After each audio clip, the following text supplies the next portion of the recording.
시작하겠습니다. 네. 먼저 오마이뉴스의 열린 인터뷰에 응해주신 것에 대해서 우리 네티즌을 대신해서 감사드리겠습니다. 한나라당을 탈당하신 지 3개월이 지났는데요. 지난 3개월에 대해서 좀 총평을 하신다면 네티즌들 인사말을 대신해서 좀 총평을 한번 해주십시오. 어렵고 힘든 시간이었습니다만 새로운 희망을 찾고 또 새로운 가능성을 본 3개월이라고 할 수 있겠습니다. 제가 한나라당을 나올 때 시베리아를 넘어서 동토로 나왔다 이런 제 얘기기보다는 그런 바깥에서 그랬고 한나라당에 있어도 시베리아지만 나가면 더 줄 거다 이런 얘기도 들었습니다만 그러나 새로운 정치를 열기 위해서 저 거친 광야로 나섰습니다. 물론 춥고 힘들었지만 그러나 거기에 그 새로운 희망이 있고 또 따뜻한 기운이 움트고 있는 것을 볼 수가 있었습니다. 새로운 정치에 대한 국민들의 열망이고 또 희망입니다. 그것이 며칠 전에 있었던 선진평화연대 발족에 나타났다고 봅니다. 많은 분들이 자발적으로 거기에 참여를 하고 새로운 정치를 위한 희망을 실제 참여 열기로 나타냈습니다. 3,000명이 넘는 직접 10만 원의 그 가입비를 낸 추진위원들이 참여를 했고 10,000원씩을 낸 일반 벨기인들이 참여를 했습니다.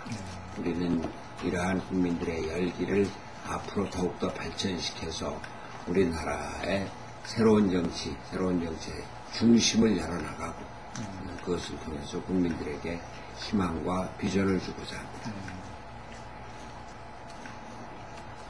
탈당 기자회견을 하시면서 눈물을 흘리셨는데요. 그때 어떤 신경이 있으면 솔직한 신경을 좀 말씀해 주시겠습니까? 눈물을 흘린다는 게 사실 부끄러운 일이죠.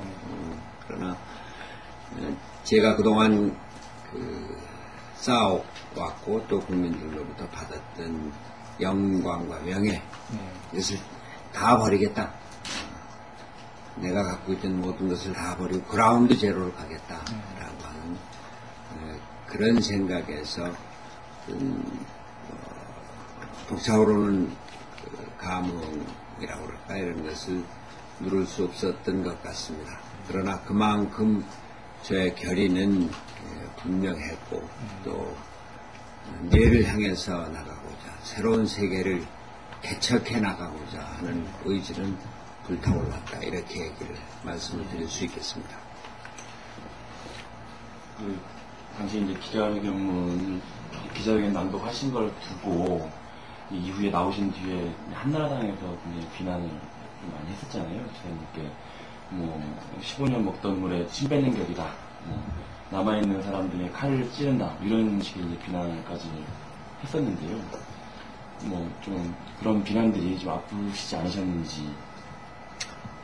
제가 수양이 부족하고 또 그래서 표현이 부족한 것들이 있었을 겁니다. 또 생각을 해보면은 그동안 저에게 많은 애정을 보내주셨고 저에게 많은 기대를 했었던 한나라 당원들 실망을 하셨을 것, 또 서운하셨을 것 당연합니다. 저에게 그런 애정을 보내주신 한나라 당원들에게 미안한 마음 분명합니다. 그 자리에서도 되게 저는 한나라당 당원들에게 건강과 행운을 빈다고 하는 인사를 3번이나 드렸습니다. 다만 분명한 것은 제가 갖고 있는 꿈과 이상, 제가 펴고자 했었던 우리 정치에 대한 미래, 이것을 펼치기 위해서 한나라당을 나올 수밖에 없었던 것. 왜 내가 한나라당에 남아있을 수 없었는가. 지금 한나라당은 내 이상과 꿈을 펼치기에 왜 불가능했었던가 하는 것을 표현을 하다가 보니까 그런 표현도 나왔습니다만 그러나 저는 새로운 정치를 열어나가기 위한 그러한 분명한 의지를 갖고 나왔습니다. 이런 질문을 초반에 드리기는 좀 그렇긴 한데 많이 받으셨을 것도 같습니다. 저희들이 여러분 인터뷰를 생중계로 하면서 네티즌들에게 질문을 받았더니 좀 가장 많은 질문 중에 하나가 이제 그거거든요. 결국 한나라당에서 대선 후보가 안 될 것 같으니까 나온 것 아니냐, 이런 질문을 가장 많이 하는 것 같습니다. 한나라당에서 대선 후보가 안 되는 것하고 또 제가 한나라당에서 나의 꿈과 정치적인 이상을 펼 수 없기 때문에 나왔다는 것하고 같은 얘기일 수 있겠죠. 나는 정말 펴보고 싶은 꿈이 있습니다. 나라 잘 사는 나라 만들고 국민들 편안하고 또 사회적으로 건강하고 또 우리 선진국으로서 어디 내놔도 부럽지 않고 이런 나라 좀 만들고 싶습니다. 저는 할 자신이 있습니다. 또 한반도의 평화를 우리가 이제 준비를 해야 됩니다. 그 평화를 준비하는 데 있어서 좀 적극적이고 주도적인 역할을 할 수 있는 대한민국 정부, 이거 좀 만들고 싶습니다. 그렇게 해서 한반도 지금 다가오는 평화체제가 분단을 고착화시키는 그런 평화가 아니라 그 통일로 가는 평화, 또 그 과정에서 남북한이 경제적으로 하나가 되고 서로 상생하고 발전하는 북한 주민들 좀 잘 살고 우리 경제 활로를 여기서 찾고 이런 나라 만들고 싶습니다. 저는 그동안 경기도지사를 통해서 또 국회의원을 통해서 보건복지부 장관을 통해서 쌓아온 저 나름대로의 경험과 또 식견, 또 제가 갖고 있는 비전, 이것을 좀 실현을 해보고 싶은 그런 아주 절절한 저 나름대로의 열망이 있기 때문에 도저히 아무것도 거기서 이 희망을 찾아볼 수 없는 이 꿈을 실현할 수 있는 전혀 가능성이 없는데 그대로 있는 것은 저 자신의 안일만을 추구하는 것밖에 아니다. 힘들고 찬바람 불지만 새로운 길을 개척해보자. 그런 생각에서 나선 것입니다. 그 문제에서 이제 마지막으로 드린 질문이라고 한다면, 네. 그러한 한나라당을 이렇게 평가하시는 부분이, 네. 글쎄요, 최근 들어서 한나라당이 그렇다고 평가를 하신 건지, 그러니까 해당 직전에 그렇게 평가하신 건지, 아니면 한나라당이 몸담으셨던 게 해서 따져보니까 15년 정도 되는데, 네. 그때는 그런 평가를 하지 않으셨던 건지, 즉 지난 한나라당 전신부터 해가지고 민주당, 신한국당, 한나라당까지 그 15년을 이제 앞으로 이 정치적 행보를 하시면서 과연 어떻게 설명을 하실 수 있는 건지. 제가 한나라당에 들어갈 때 그때 상황 좀 생각해 보세요. 그때 YS 정부가 들어서서 1993년 온 나라가 개혁의 열풍에 휩싸였을 때입니다. 나 개혁위에 나섰다. 선거 표어도 그랬습니다. YS가 레임덕에 들어가고 한나라당은 구체제라고 그럴까요? 거꾸로 가는 길을 걸었습니다. 그때부터 제 행적을 보십시오. 한나라당의 개혁을 외쳤고 거기서 비주류가 됐고 저는 나름대로 한나라당의 변화를 요구를 했고 특히 김대중 대통령 시절에 당을 달리하고 야당에 위치해 있었지만 햇볕 정책 처음부터 찬성을 하고 지지를 하고 당시 이회창 후보 시절에 햇볕 정책은 우리가 한나라당이 집권을 해도 폐기해야 될 대상이 아니고 계속 발전시켜야 될 정책이다. 분명히 공개적으로 얘기를 했습니다. 그리고 손학규가 한나라당을 바꾸겠다, 변화시키겠다. 손학규가 한나라당의 얼굴이 되면은 누가 한나라당을 수거골통이라고 그러겠느냐, 냉전 세력이라고 그러겠느냐, 영남지역단이라고 그러겠느냐. 얼마나 오랫동안 외쳐왔습니다. 한나라당을 변화시키고자 했습니다. 그러나 결국 대통령 선거가 가까워오면서 오히려 거꾸로 한나라당은 그나마 있었던 개혁 세력들이 제 머릿속에 줄서기로 편입될 수밖에 없었습니다. 거기서 저는 더 이상의 희망을 찾을 수 없고 절망 속에서 새로운 빛을 찾아서 나선 겁니다.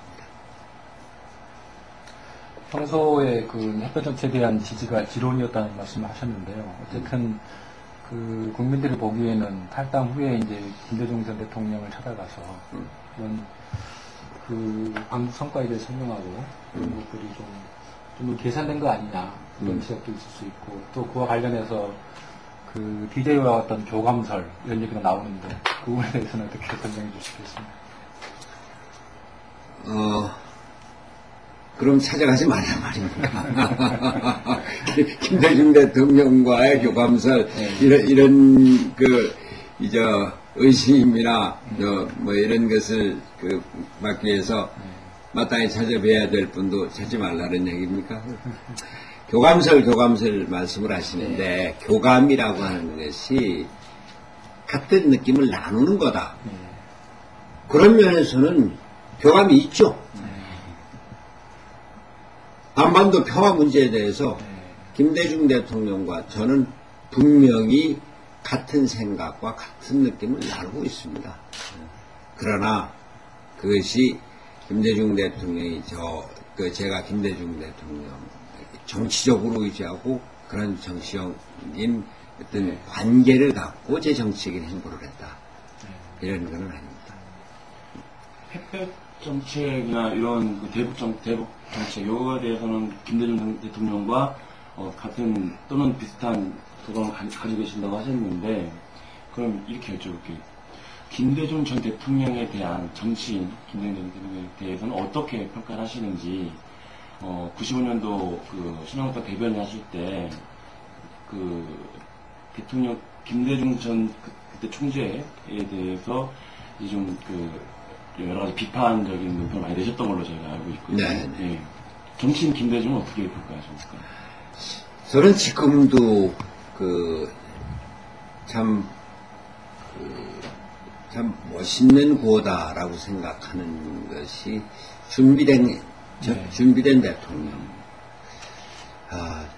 저거는 정말 한번 김대중 대통령이 썼기 때문에 내가 다시 쓸 수가 없어서 참으로 아쉽다 이런 생각인데 이분이 그 수십 년간의 민주화를 향한 열정 또 그러면서 감옥 생활을 하고 해외 도피 생활을 하고 이러면서 쌓아왔던 정치에 대한 식견, 경륜, 경험 이런 것들이 저분으로 하여금 그 고난 속에서도 그러나 남북 문제 대표적인 것입니다만 국제 문제 또 경제에 있어서 특히 복지와 어려운 사람들에 대한 문제 이런 데 대한 분명한 식견을 쌓을 수 있도록 하고 IMF 경제 위기 속에서 그것을 극복하는 그런 능력을 보여줄 수 있었다고 생각을 합니다. 제가 당시 정당을 달리하면서 다른 정당의 대변인으로 당의 입장을 대변함에 있어서 여러 가지 어려운 점이 있었던 것도 사실이고 또 저로서 그 당시나 지금이나 송구스럽게 생각하는 점 분명히 있습니다. 어떤 그 정치라고 하는 것이 정당 소속에 의해서 움직여지는 것, 이런 것 때문에 그랬다고는 하지만 송구스러운 점 항상 갖고 있습니다. 그 새로운 정치를 위해서는 탈당하셨다는 말씀을 하셨고, 그 다음에 지난번 이제 선진평화연대 출범식에서는 산업화와 민주화를 나눠서 선진화로 가겠다 이런 요지를 말씀하셨는데, 그 자체는 이미 이제 뉴 한나라당 플랜의 상당 부분 포함되어 있었던 그런 내용들이었는데, 그것하고 어떻게 다릅니까? 뉴 한나라당 플랜, 저는 사실 잘 들어오지 않는데요. 하나의 안이었었다고 생각을 하는데, 그러나 선진국으로 가겠다. 우리나라의 지금 과제가 선진화다. 이것은 어떤 특정 정당이나 특정 개인의 꼭 전유물이 될 수는 없겠죠. 우리 과제가 그동안 이 경제개발을 통해서 중진국으로서 선진국의 문턱에 와 있다. 이건 상식 아닙니까? 그 우리가 선진국이 되느냐 아니면 여기서 주저앉느냐 하는 것은 우리 민족적인 그 과제입니다. 이것을 제대로 우리 국정에 또는 그 나라 발전의 비전으로 내놓고 또 중요한 것은 그것을 구체적으로 밀고 실천해 나갈 수 있는 의지와 능력이 있느냐 그것이 문제겠죠. 저는 제가 특히 경기도지사를 통해서 경기도 경제를 일으키고 경기도 경제 성장이 우리나라 당시 같은 기간 중 경제 성장 평균의 2배 정도가 됩니다. 일자리를 경기도에서 4년 동안 77만 개를 만들어냈는데 한국에서 4년 동안 그 기간 중에 새롭게 만들어진 일자리의 71%가 됩니다. 그 기간 중에 서울시에서 새롭게 만들어진 일자리가 한 12만 8천 개 정도가 될 겁니다.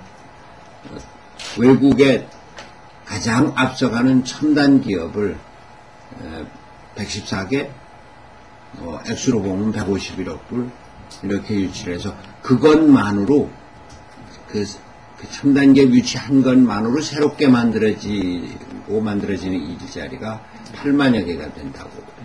저는 외국 기업 하나하나 들어올 때마다 고용 효과가 얼마나 되느냐, 일자리 몇 개가 더 만들어지느냐를 반드시 따져봤습니다. 그런 데 대한 그 나름대로 경험과 자신이 있기 때문에 한편으로는 우리 선진국으로 가는 길, 나라가 어떻게 되는지를 보고 또 다른 한편으로는 이것이 외형적으로 GDP 몇 %다, 또 경제 성장률이 몇 %다, 이것이 다가 아니고 실제로는 그것이 국민 한 사람 한 사람에게 그 결과가 그 과실이 어떻게 돌아가느냐, 이것이 중요하다 얘기죠. 국민들이 행복하고 특히 그 안에서 국민들이 정말 인간으로 존중을 받는, 국민들의 생활 환경이 좋아지고 생명이 가장 중요한 가치로 존중받는 그런 진실된 선진사회를 만들겠다라고 하는 겁니다. 그것이 제 포부고 그것을 추진해 나갈 그런 구체적인 어떤 프로그램을 다듬고 또 거기에 대한 자신을 갖고 있는 겁니다. 그렇게 하시려면 어쨌든 이제 집권을 하셔야 되는 건데, 지금 이렇게 좀 여쭤보겠습니다. 그러면은 그 새정치라는 그 기치가 과연 지금 범여권의 그 반한나라당 연합 전선하고 어떻게 다르다고 볼 수 있겠습니까? 참 이런 얘기 자꾸 드리는 게 사실 마음이 좋지 않은데요. 지난 4월 25일 재보궐선거, 그때를 한번 회상해 보십시다. 집권여당, 물론 대통령이 탈당을 했기 때문에 집권여당이냐 이런 얘기일 수는 있지만, 집권여당 열린우리당이 후보를 제대로 내지 못할 형편이었습니다. 또 지금 이 나라에서 거의 패권정당이라고 할 수 있는 한나라당 한 군데 빼놓고 완패했습니다. 이게 국민의 마음입니다. 민심입니다. 개혁을 앞세우고 진보를 주장을 했지만, 그러나 국민들 손에 좀 뭘 갖다 주지 못하는 이런 개혁. 진보라고 하지만 미래를 지향하기보다 자꾸 이 과거에 붙잡혀 있는 듯한 진보. 여기서 국민들은 벗어나고 싶은 겁니다. 미래를 향해서 가고 싶고, 개혁은 해야 되되 국민 생활에 도움이 되는 실용되고 실천적인 그런 개혁을 원하는 겁니다. 그것을 실천해 나갈 수 있는 능력이 있는 그런 개혁을 원하는 겁니다. 또 자꾸 과거로 돌아가서 아직까지도 공천 헌금이 횡행하는 이런 구태 정치가 아니고, 줄 세우고 이런 재머리 정치, 이런 정치가 아니고,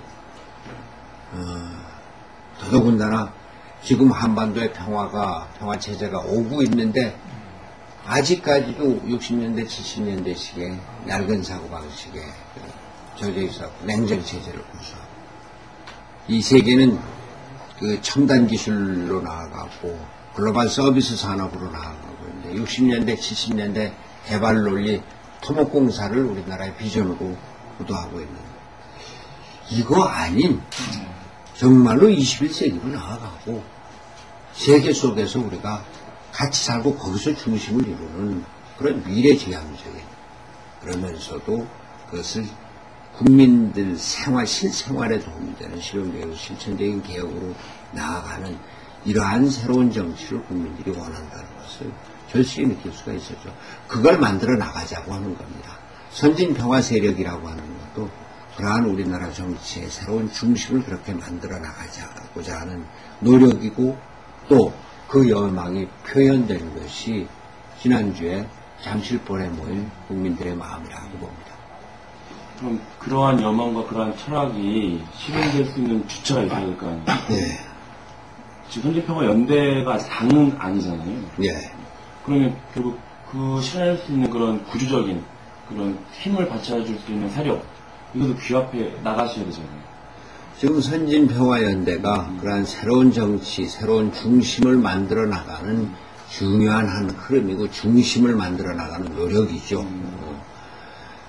물론 우리 지금 당은 아니지 않느냐 하는데 그러나 정치 세력은 경우에 따라서는 당일 수 있고 경우에 따라서는 당이 아닐 수도 있죠. 또 경우에 따라서는 언제든지 당으로 전환할 수 있는 또 전환이 될 수 있는 능력을 갖추고 있는 정치 세력 그런 것도 될 수 있고요. 그 추모식 당시에 이제 국민 대통합을 위해서 하나의 미랄이 된다는 그런 자세로 어떠한 역할도 하겠다 이런 말씀하셨는데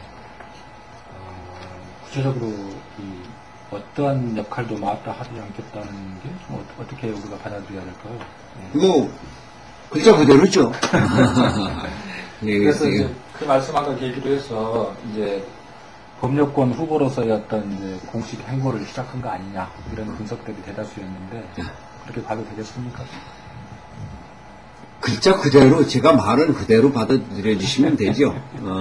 그러나 제가 아까 말씀드리지 않았습니까? 저는 정말 이 땅에서 실현하고 싶은 그런 정치적인 꿈이 있다. 그런 이상이 있다. 그리고 그것은 제가 정치권에 들어와서 꾸준하게 나 자신을 이를테면 제가 서강대학교 교수로 있다가 마지막에 말이죠. 정치권에 들어왔는데 그때 서강대학교 학생들에게 한 이야기 내가 무엇이 되는지를 보지 말고 내가 어떻게 하는지 무엇을 하는지 이것을 봐달라고 하는 그런 자세를 아직까지도 변치 않고 있다고 생각을 합니다. 한나라당을 탈당을 하면서 새로운 길을 개척해 나가면서 저 자신에게 다짐을 하고 국민들에게 드렸던 말씀도 바로 그것입니다. 출범식에 법률권 인사들이 상당히 많이 오시지 않았습니까? 네. 65분 정도 이렇게 오셨는데 탈당파 의원들도 많이 오셨고 또 제 장파에서 다들 이렇게 오셨는데 이렇게 손지사님을 이렇게 지지하는 의원들이 상당수 이렇게 포진해 있던데 조만간 그래서 이들이 좀 이렇게 커밍아웃 할 것이라는 얘기도 나오고 그러는데 어떻습니까? 가까운 좀 정파나 의원들이 어떤 분들이 있습니까? 우선 그 많은 국민들이 자발적으로 이렇게 참여해 주신 것 고맙고 말이죠. 그때 오셨던 많은 분들이 참석자들, 국회의원들도 좀 놀라는 것 같았습니다. 또 기자들도 연희 정치 행사와는 다르다. 40대 또는 30대 부부가 아이들 데리고 같이 나오고 그런 그리고 아까도 말씀드렸지만 그런 정치 행사에 참여를 하고 그런 정치 운동에 참여하면서 직접 그런 참가비를 내고 말이죠. 또 국회의원들께서도 제가 워낙 조직이 있습니까? 또 국회의원들과 관계가 얼마나 있겠습니까? 그런데 그렇게 적극적으로 참여를 해주시고 청원을 해주신 거 정말 고맙고 제 복이죠. 문제는 이러한 열망들 또 국회의원들부터도 그렇습니다만 그러한 기대를 제가 어떻게 제대로 충족을 시켜드리느냐 하는 거죠. 그래서 이 선진평화연대의 취지를 전 국민적으로 더욱더 넓혀나가고 그렇게 해서 한국 정치의 새로운 바탕과 새로운 기운을 만들어 나가겠다. 그런 의욕을 갖고 있습니다. 또 그런 요구가 많이 있습니다.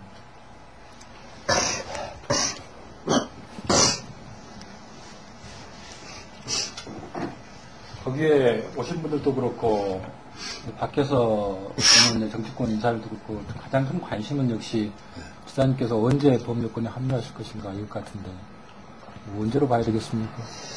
제가 지금 항상 얘기하고 있는 게 국민 대통합이죠. 예. 법률권 통합. 요즘 많이 이제 그런 얘기가 있습니다. 그런데 법률권 통합이라고 하는 것이 일반 국민들 사이에서 일정하게 좀 각인이 되어 있는 얘기죠. 지금 그동안의 여건을 다시 재구성하고 해서 내놓는 것. 근데 그렇게만 돼서는 국민들에게 무슨 감흥을 주지 못할 것 같습니다. 이를테면 여건이라고 그럴까? 여기 있을 기존 여건을 다시 재구성해서 복원하는 것. 이것만 갖고는 국민들이 아주 흔쾌한 마음으로, 됐습니다. 이제 당신들이 이 나라를 책임지시오. 이거는 좀 어렵지 않겠느냐. 국민들은 뭔가 좀 새로운 걸 바라고 있고, 또 그것보다는 좀 더 폭이 넓고, 더 크게 포용하는 정치 세력. 이것을 원하고 있지 않겠는가. 그래서 제가 얘기하는, 국민 대통합, 융화동진의 길로 나아가자.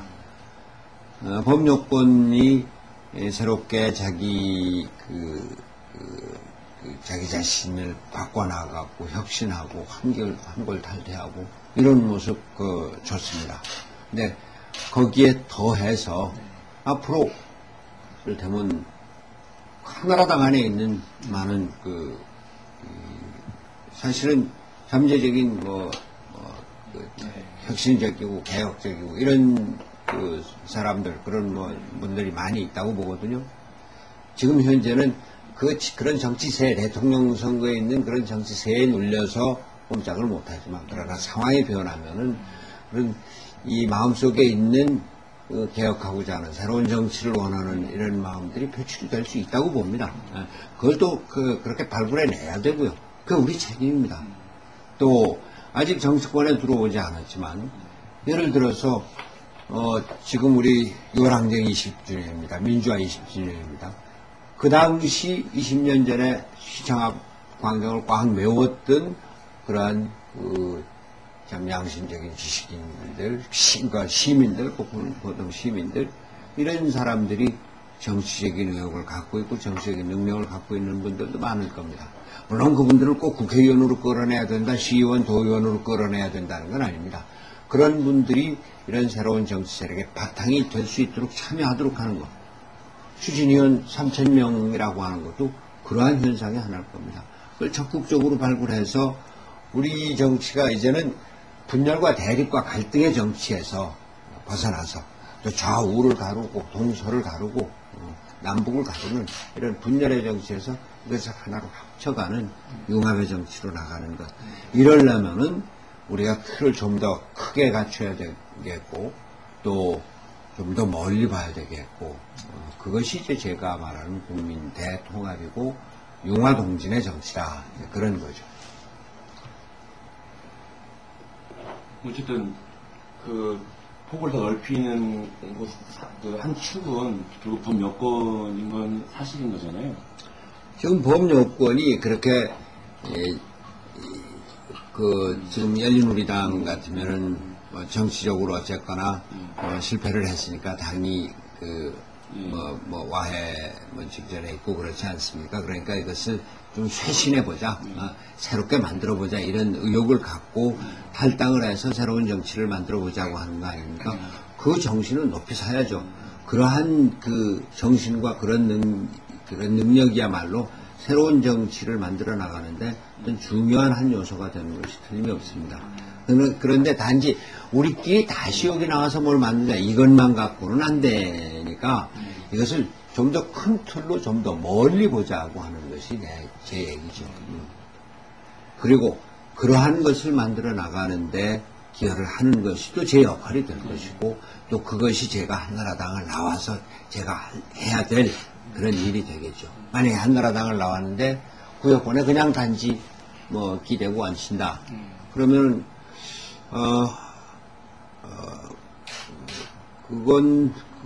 그것만 갖고는 우선 저 자신이 여기가 추우니까 이쪽에 조금이라도 뭐 따뜻한 데 있어서 가겠다고 뭐 이렇게 나오는 것이 아닙니다.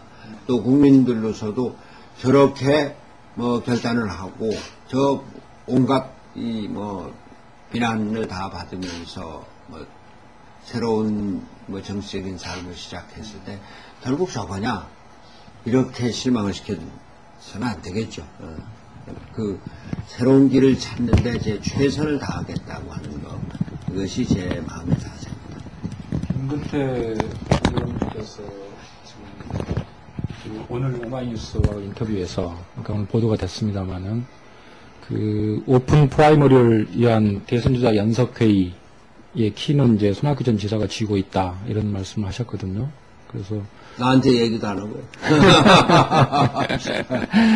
그래서 빨리 이제 들어오시라는 말씀으로 들리는데 또 탈당파 의원들이 이른바 6개 정파 연석회를 또 제안하지 않았습니까? 그 6개 그룹 안에 이제 손학규 전 지사 그룹도 포함시키는 이런 제안이었는데 그 제안에 대해서는 어떻게 생각하십니까? 지금 아직 구체적으로 저한테 제안이 들어오지를 않았어요. 뭐 언론을 통해서는 제가 좀 봤습니다만 아직까지는 구체적으로 어떤 제안인지 좀 이제 뭐 얘기가 오겠죠. 근데 이제 기본적인 입장은 제가 지금 말씀드린 것과 같습니다. 그분들이 어떻게든 이러한 난국에서 지금 이 정치를 좀 바꿔보자. 새롭게 다시 시작해보자. 거기서 법여권이 통합을 하자. 통합의 정신으로 나가자. 뭐 아주 훌륭한 생각이라고 생각을 합니다. 특히 김근태 의장은 뭐 저하고는 오랜 벗이고 민주화운동의 동지고 하면서 우리나라 민주화의 뭐 하나의 중요한 표상입니다.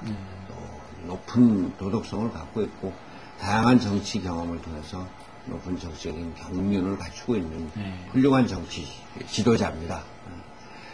그분이 그러한 그 뜻을, 그러한 능력을 이번 대통령 선거에서 빛을 발하지 못하고 뭐 이렇게 된 것은 상당히 안타깝게 생각을 합니다. 그러나 자기를 버려가면서 글자 그대로 살신성인의 정신으로 법여권 통합에 앞장서겠다. 얼마나 훌륭한 자세입니까?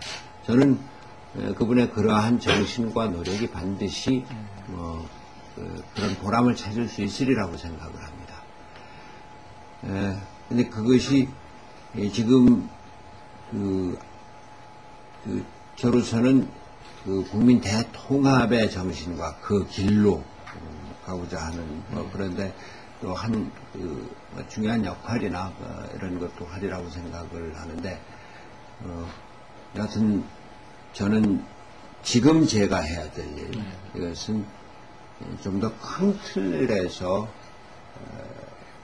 새로운 통합, 국민적인 대통합을 이루는 길, 새로운 동력과 에너지를 국민들에게 희망과 비전을 줄 수 있는 새로운 정치를 내려나가는 길, 이런 길로 나아가면서 김근태 의장이나 또 그런 분들의 통합 노력과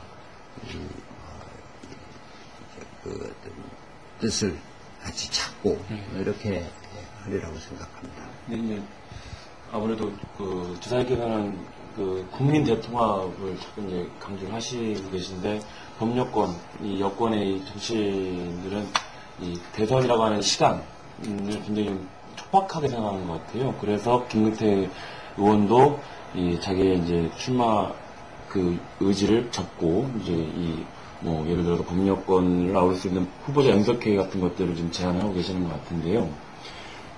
동시에 네티즌들도 그런 게 더 관심이 많은 것 같습니다. 뭐 일단 기사님께서 말씀하신 그 국민 대통합에 대한 의지는 좀 얘기를 하신 것 같고, 예. 이제 법률권에서 거론되는 이 후보군이 있는데, 예, 결국 최종적으로는 그들과 같이 이 반한나라당 전선에서 선출이 되어야 하지 않겠습니까? 그런데 예. 물론 비한나라당, 반한나라당 뭐 그런 것이 선거라고 하는 전선이라는 구도 거기서는 맞는 얘기인지 모르겠습니다.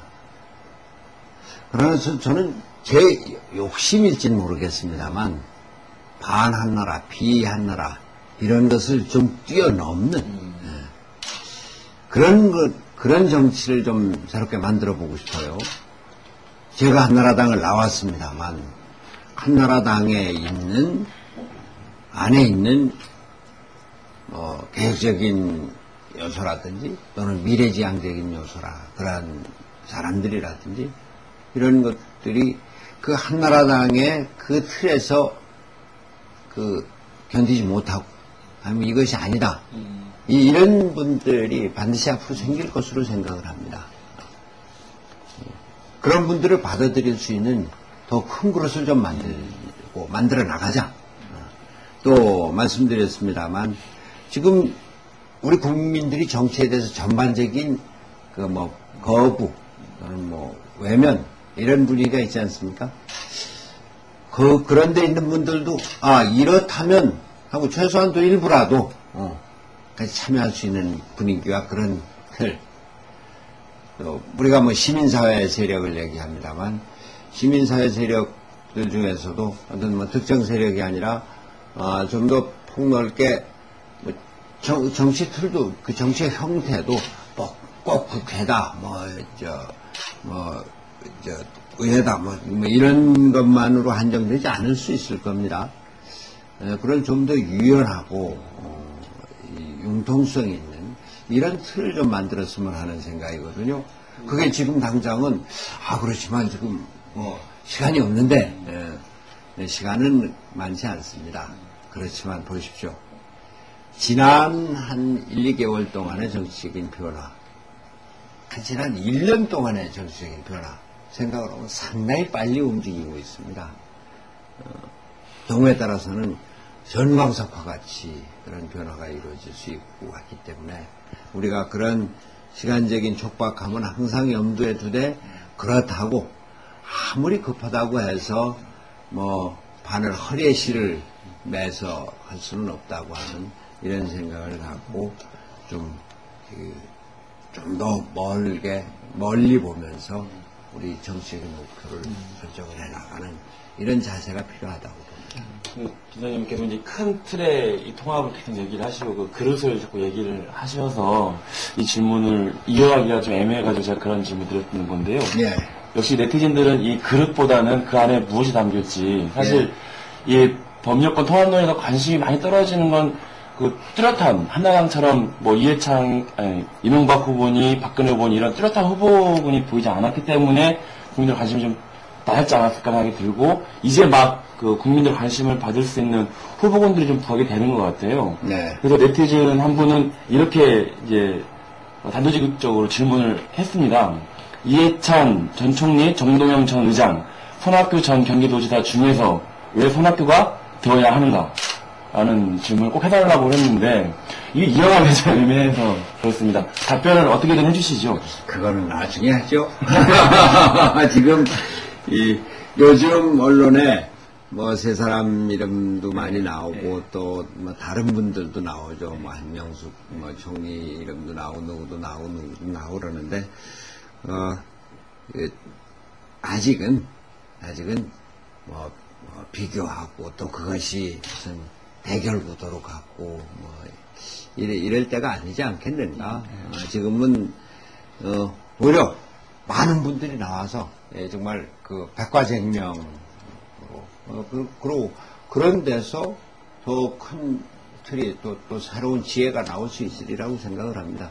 지금 내가 누구보다 낫다고 내 입으로 그 얘기를 해보십시오. 얼마나 또 질문은 뭐 좋은 질문이고 재미있습니다만 뭐 또 답변이 항상 또 거기에 그대로 바로 나가는 것이 항상 현명한 거는 또 아닐 테니까요. 그럼 이거 하나만 더 여쭤보고 가겠습니다. 예. 지사님의 의지와 상관없이 예. 이미 이제 그 시간의 촉박함, 뭐 지사님은 뭐 여러 가지 변화가 있을 수 있는 충분한 시간이라고 하지만 이제 좀 많이 좀 바뀌고 있는 것 같아요. 말씀하신 대로. 즉 이런 후보군으로 얽혀지는 그 주변에 있는 의원들끼리 벌써 좀 경쟁도 하고 여러 가지 말씀을 하시는 것 같아요. 예를 들어서 이제 이해찬 전 총리 측에 가까운 의원이 선 지사님에게 무슨 말을 하거나 정동영 전 의장 가까운 의원이 무슨 말을 하거나 근데 그 말의 공통점은 무엇이냐면 이게 또 첫 질문하고 또 이어지는데요. 한나라당에서 이제 좀 속된 말로 단물을 다 빨아먹고 나와서 예. 이제 밖에 나와서 또 우리들에게 표를 달라는 것 아니냐 이런 손학규 지사를 어떻게 이 법률권에 포함시킬 수 있느냐 뭐 이런 이제 표현을 합니다.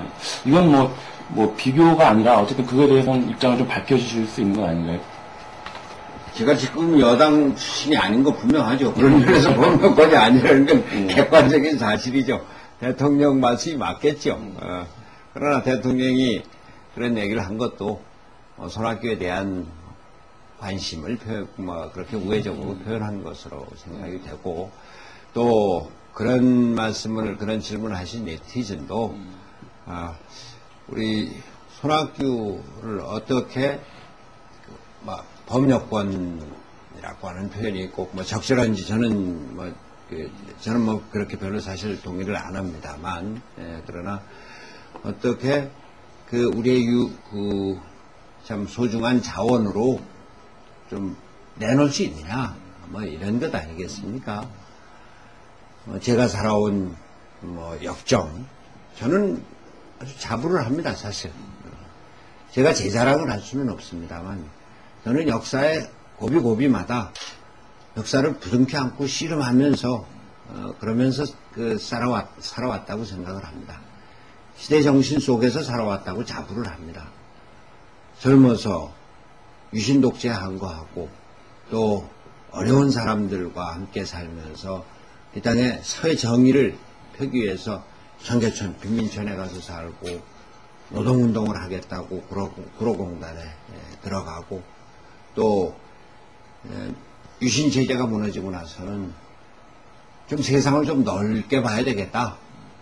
그래서 영국에 유학을 갔었고 들어와서는 이 땅의 지식인으로서 무엇이 그냥 치우치지 않고 이념 논제에 그냥 노예가 되지 않고 우리가 가야 될 길을 청년들에게 이 사회 지식인 지성인으로서 밝히느냐. 정치권에 들어와서 한나라당에서 14년을 있었다고 하는 이런 비난과 비판이 있음에도 불구하고 저 자신은 항상 이 나라의 정치를 좀 깨끗하게 개혁하고 또 품위 있는 정치를 하고자 노력을 했고 대변인을 하면서 대변인의 언어, 정치인의 언어는 품격이 높아야 된다. 이것을 항상 강조를 하고 말 한마디 한마디 사실은 되도록 신경을 썼습니다. 품격 있는, 품위 있는 언어를 유지하고 발전시키기 위해서. 보건복지부 장관으로서 경기도지사로서 이 나라 경제와 특히 일자리를 만들어 나가는데 또 복지부 장관으로서는 당시 한약 분쟁을 해결하면서 사회적인 안정을 꾀하는데 그런데 나름대로 기여를 하고 그런 능력을 보여왔다고 자부를 합니다. 지금 제가 이 나라를 이만큼 국회의원 세번 하고 도지사하고 장관하고 그러면서 지금 내가 해야 될 일 이것은 좀 더 적극적으로 우리나라를 살기 좋은 나라 만들고 편안한 나라 만들고 건강한 사회, 건강한 정치하고 건강한 사회 만들고 경제도 건강하게 부강하기만 하는 것이 아니라 내용적으로 건강한 경제 만들어서 건강한 대한민국을 만드는 그러고 한반도 평화를 이룩하는 그런 나 나름대로 내가 누구보다도 잘할 수 있다고 하는 좀 심하게 얘기를 하면은 나이면 안 되겠다고 하는 이런 절박한 주인의식을 갖고 있습니다. 그것을 실현하기 위해서 지금 나선 겁니다.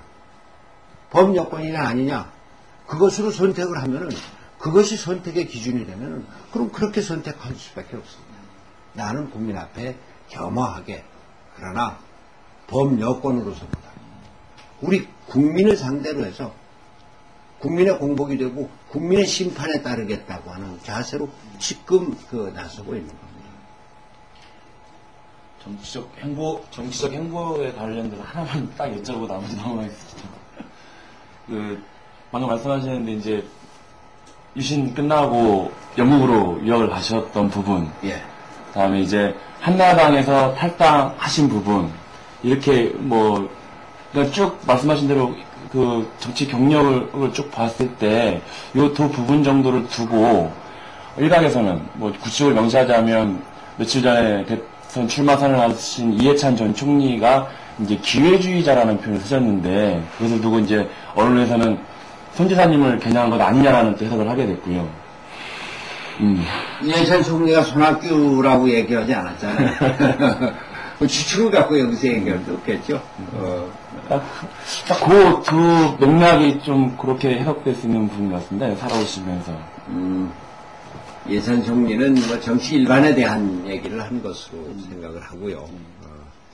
저는 지금 제 정치적인 역정에 대해서 말씀을 드렸습니다만 그 정치적인 역정과 역사를 부둥켜 안고 살았다고 하는 나 자신의 그 자부심은 그러나 그때 저는 도전적인 정치, 도전적인 삶을 살아왔다고 자부를 합니다.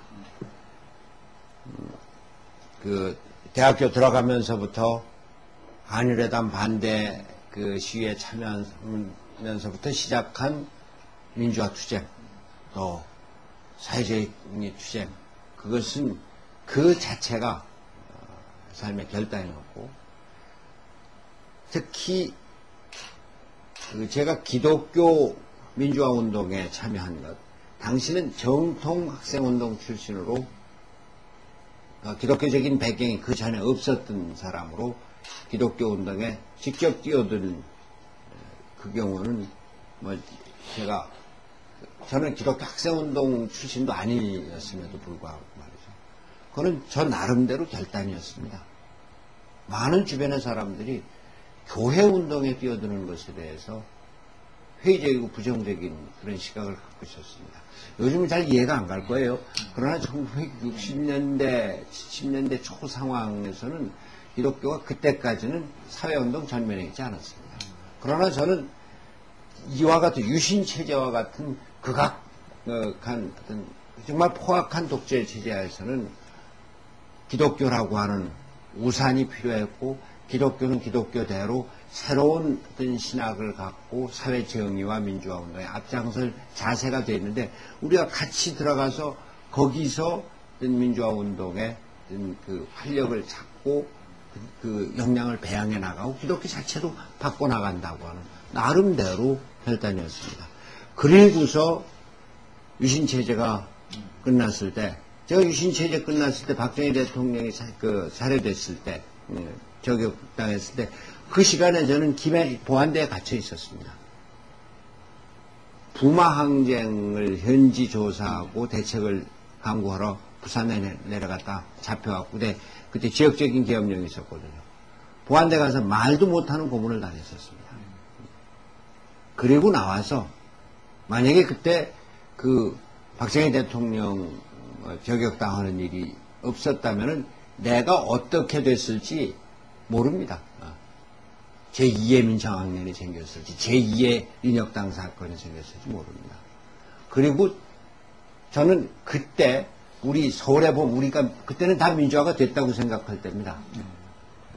내가 영국으로 갈 때 우리 친구들이 야 우리 세상에 왔는데 너 어디 가느냐 그랬었습니다. 나는 내가 그동안 고생했으니까 이제 너희들이 일 좀 해 그러고서는 난 좀 더 넓은 세계를 봐야 되겠다고 하는 생각으로 새로운 도전의 길을 택했던 겁니다. 아까 지금 제가 한나라당을 탈당한 것도 저는 그러한 맥락에서 새로운 도전의 길을 선택한 것이다.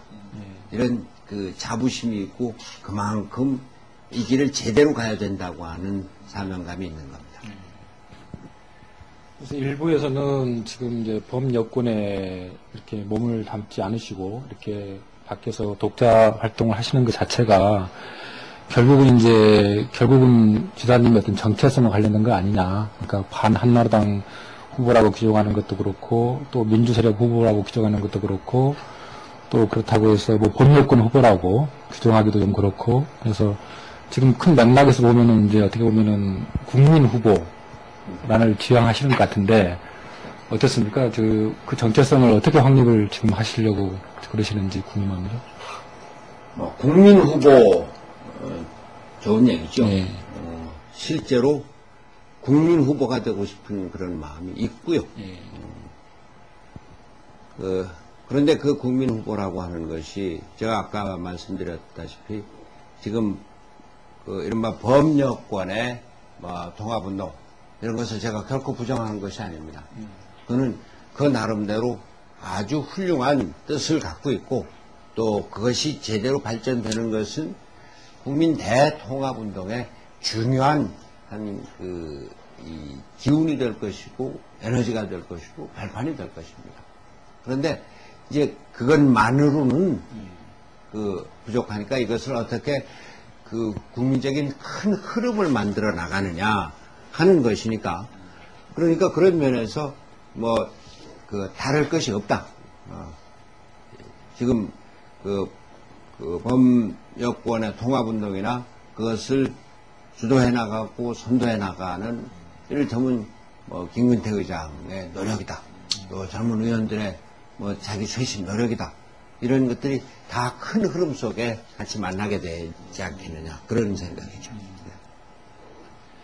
그 범여권 대선 주자들을 대상으로 한 여론조사에서 보면은 탈당 이전부터 늘 이렇게 1위를 차지하셨는데 그 이유가 뭐라고 보십니까? 범여권 주자가 아님에도 불구하고 범여권 주자로서 말하자면 각인이 된단 말입니다. 그래서 또 그렇게 이렇게 이제 1위를 이렇게 지지를 받는 이런 믿는 구석이 있었기 때문에 탈당하신 거 아니냐 이런 얘기도 있는데 지금 우리 정치의 그 새로운 정치에 대한 요구 이런 것과 같은 맥락에서 봐야 된다고 생각을 합니다. 4.25 재보선 선거는 다시 말씀드리지만 우리에게 중요한 시사점을 던져주고 있습니다. 새로운 정치에 대한 그 열망이고 요구죠.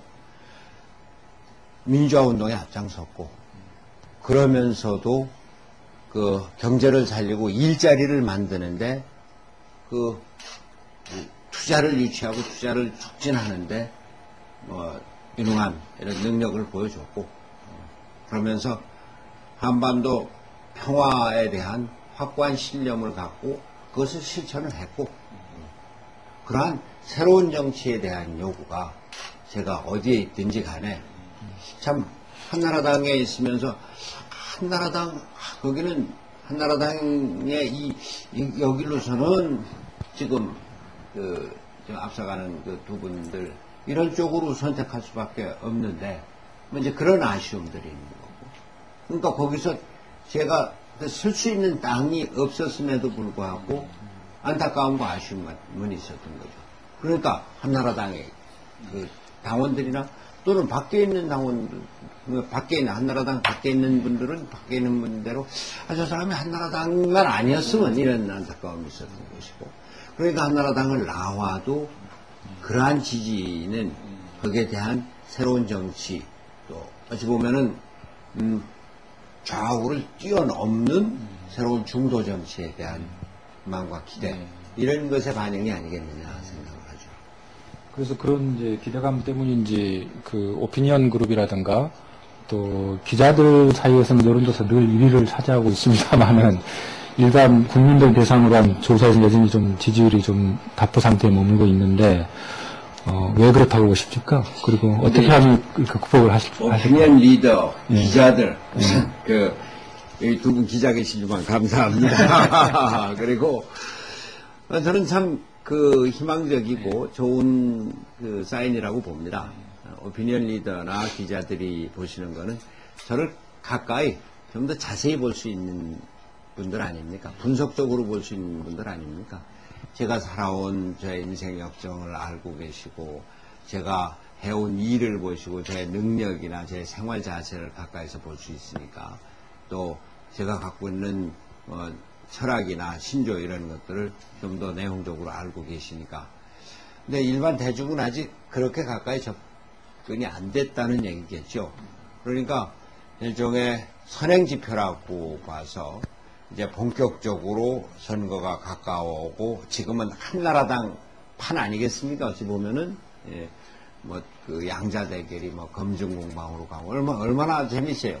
그러니까 그쪽으로 전부 신경이 집중이 되는데 그것이 아닌 다른 판으로 정치의 중심이 옮겨가고 또 어차피 선거라고 하는 것은 대결 구도가 될 텐데 그러한 그 대결 구도의 또 다른 한 축이 이제 서서히 떠오고 있는 거겠죠. 본격적으로 관심을 갖게 되고 또 그러면은 지금 그 선행지표가 대중적인 여론으로 반영이 될 것이다. 저는 그렇게 희망적이고 낙관적으로 보고 있죠. 네. 간단한 질문 하나만 더 해도 그 88년부터 93년까지 인하대하고 서강대에서 정치학 교수를 하셨습니다. 예. 이제 지금 보면 이필상 고대 총장도 그런 일이 있으셨고 또 공직자 인사청문회에서 항상 문제가 되는 게 이 교수 출신 분들은 네. 이 논문 대필 사건이거든요. 네. 기사님께서 이제 이후에 네. 어떠한 기구에서는 검증 절차를 밟으실 텐데 네. 지사님은 전혀 없다라고 확실하게 얘기하실 수 있으십니까? 저는 그렇게 그 큰 학자가 못 돼서 아주 공부를 열심히 하는 학자였으면은 그때 정치에 나왔겠어요? 공부 제대로 못해주니까 나왔겠죠. 그 웃음의 소리고 나름대로 공부를 열심히 했습니다만 제가 무슨 대단한 훌륭한 학자는 아닙니다. 다만 제가 영국에서 우리나라 민주화 운동에 대해서 논문을 쓴 것이 세계적으로 유명한 블랙웰이라고 하는 출판사에 의해서 책으로 출간이 됐고 그것은 재판도 되고 전 세계 유명 도서관에 다 소장이 되어 있습니다.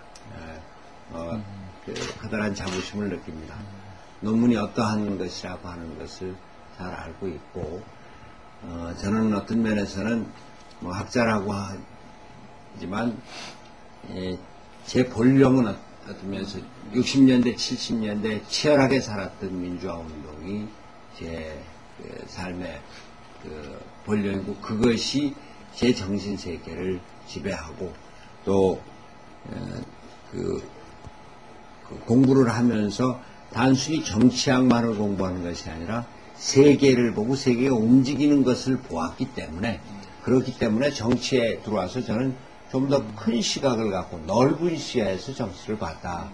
만약에 제가 그때 유학을 나가지 않고 여기서 계속 재야운동을 하고 그러면서 정치에 들어갔다 그러면 또 지금과는 다른 세계적인 시각보다는 국내적인 시각 또 좀 세계를 열고 보기보다는 이렇게 닫고 보는 이런 것들이 혹시 되지 않았을까?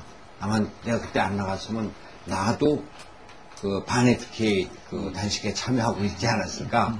이런 생각을 하면서 그런 저에게 그러한 기회가 주어졌었다는 거, 그런 다양한 경험을 할 수 있었다는 거, 이것은 지금과 같은 통합과 융합의 세계 질서에서는 참으로 저로서는 고맙게 생각을 하고 그러한 경험을 우리 국정 21세기 그 세계로 뻗어나가는 대한민국 또 한반도 통일을 준비하는 대한민국을 만들어가는데 유용하게 쓰여질 것이다 라고 스스로 자부합니다.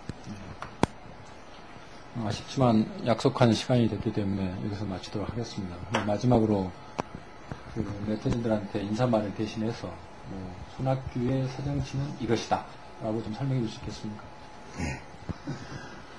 우리 오마이뉴스 네티즌 여러분, 제가 오늘 이렇게 귀한 시간 여러분들과 함께 이 시간을 할 수 있었던 것 정말 고맙게 생각합니다.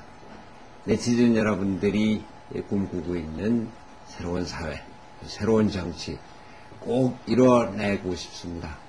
무엇보다도 우리 이제 선진화, 민주화와 산업화를 이제 뛰어넘어서 그것을 안고 더 한 걸음 앞서 나가서 우리나라 선진사회 꼭 이루고 싶습니다. GDP가 4만 불, 5만 불이다. 또는 뭐 경제 성장률이 뭐 10%, 20%다.